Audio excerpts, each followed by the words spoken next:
ਬਾਦਸ਼ਾਹ ਨਾ ਬਾਹਰ ਨਿਕਲਿਆ ਫਿਰਨ ਟੁਰਨ ਵਾਸਤੇ ਤੇ ਵੇਂਦਾ ਵੀ ਖੋਤੇ ਜਿਹੜੇ ਨੇ ਆਪਣੀ ਲੈਣ ਦੇ ਵਿੱਚ ਜਾਣ ਡੇ ਸਨ। ਬਾਦਸ਼ਾਹ ਘੁਮਿਆਰ ਨੂੰ ਸੱਦ ਕੇ ਆਂਦਾ ਵੀ ਇਹ ਖੋਤੇ ਲੈਣ 'ਚ ਕਿਵੇਂ ਜਾਂਦੇ ਨੇ, ਇਹਨਾਂ ਨੂੰ ਕਿਸ ਤਰ੍ਹਾਂ ਤੋਂ ਟ੍ਰੇਨ ਕੀਤਾ। ਘੁਮਿਆਰ ਨੇ ਕਿਹਾ ਬਾਦਸ਼ਾਹ ਸਲਾਮਤ, ਇਹਨਾਂ ਵਿੱਚੋਂ ਅਗਰ ਕੋਈ ਵੀ ਖੋਤਾ ਲੈਣ ਤੋੜਦਾ ਨਾ, ਰੂਲ ਦੀ ਖਿਲਾਫ ਵਰਜੀ ਕਰਦਾ ਤੇ ਮੈਂ ਉਹਨੂੰ ਸਜ਼ਾ ਦੇਣਾ ਵਾ, ਉਹਨੂੰ ਮੈਂ ਮਾਰਨਾ ਵਾ। ਬਾਦਸ਼ਾਹ ਨੇ ਆਖਿਆ ਉਹਨੂੰ ਵੀ ਗੱਲ ਇਹ ਵੀ ਤੈਨੂੰ ਅਸੀਂ ਆਪਣੀ ਹਕੂਮਤ ਦੇ ਵਿੱਚ ਸ਼ਾਮਲ ਕਰ ਲਈਏ, ਤੂੰ ਕੋਈ ਅਹੁਦੇ ਤੇ ਬਵੇਂਦਾ। ਉਹਨੇ ਆਖਿਆ ਠੀਕ ਹੈ। ਬਾਦਸ਼ਾਹ ਨੇ ਉਹਨੂੰ ਲਿਆਣ ਕੇ ਇੱਕ ਸੂਬੇ ਦਾ ਵਜ਼ੀਰ ਆਲਾ ਲਾਤਾ। ਉਸ ਤੋਂ ਬਾਅਦ ਪਹਿਲਾ ਚੋਰ ਉਹਦੇ ਕੋਲ ਆਇਆ ਤੇ ਉਹ ਬਾਦਸ਼ਾਹ ਨੇ, ਉਹ ਜਿਹੜਾ ਵਜ਼ੀਰ ਆਲਾ ਸੀ ਨਾ, ਉਹਨੇ ਆਖਿਆ ਵੀ ਗੱਲ ਇਹ ਵੀ ਜਲਾਦ ਨੂੰ ਸੱਦ ਕੇ ਨਾ, ਉਹਨੇ ਆਖਿਆ ਵੀ ਇਹਦੇ ਹੱਥ ਲਾ ਦੇ ਜਿਹੜਾ ਚੋਰ ਹੈ। ਉਹ ਜਲਾਦ ਲਾਗੇ ਗਿਆ, ਉਹਨੇ ਆਖਿਆ ਸਾਰੇ ਇਹ ਨਾ ਆਪਣੇ ਵਜ਼ੀਰ ਦਾ ਖਾਸ ਬੰਦਾ ਵੇ, ਲੇਕਿਨ ਫਿਰ ਵੀ ਉਹਨੇ ਆਖਿਆ ਵਜ਼ੀਰ ਆਲਾ ਨੇ ਵੀ ਇਹਦੇ ਨਾਲ ਹੱਥ ਲਾ ਦੇ।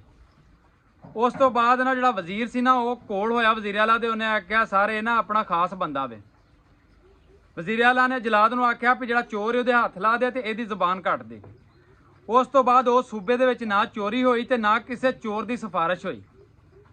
ਸਾਡੇ ਮੁਲਕ ਦੇ ਵਿੱਚ ਵੀ ਅਗਰ ਥੋੜਾ ਜਿਹਾ ਇਸ ਤਰ੍ਹਾਂ ਦਾ ਕਾਨੂੰਨ ਆ ਜਾਵੇ ਨਾ, ਥੋੜ੍ਹੇ ਜਿਹਾ ਲੋਕਾਂ ਦੇ ਹੱਥ ਕੱਟੇ ਜਾਣ ਤੇ ਕੁਝ ਬੰਦਿਆਂ ਦੀ ਜ਼ੁਬਾਨ ਕੱਟ ਦਿੱਤੀ ਜਾਵੇ, ਤੇ ਇਹ ਮੁਲਕ ਅੱਜ ਹੀ ਬਿਹਤਰ ਹੋ ਸਕਦਾ। ਇਹਨਾਂ ਚੋਰਾਂ ਤੋਂ ਵੀ ਨਿਜਾਤ ਮਿਲ ਸਕਦੀ ਤੇ ਜਿਹੜੇ ਬੰਦੇ ਕੁਝ ਮੁਲਕ ਦੇ ਖਿਲਾਫ, ਕੁਝ ਸਾਡੇ ਅਦਾਰਿਆਂ ਦੇ ਖਿਲਾਫ ਗਲਤ ਬਕਵਾਸ ਕਰਦੇ ਨੇ, ਉਵੇਂ ਕੰਟਰੋਲ ਹੋ ਸਕਦਾ ਤੇ ਮੇਰਾ ਮੁਲਕ ਹਰ ਰੋਜ਼ ਤਰੱਕੀ ਕਰ ਸਕਦਾ। ਇਹਨਾਂ ਤੋਂ ਸਾਡੀ ਜਾਨ ਛੁੱਟ ਸਕਦੀ ਅੱਜ।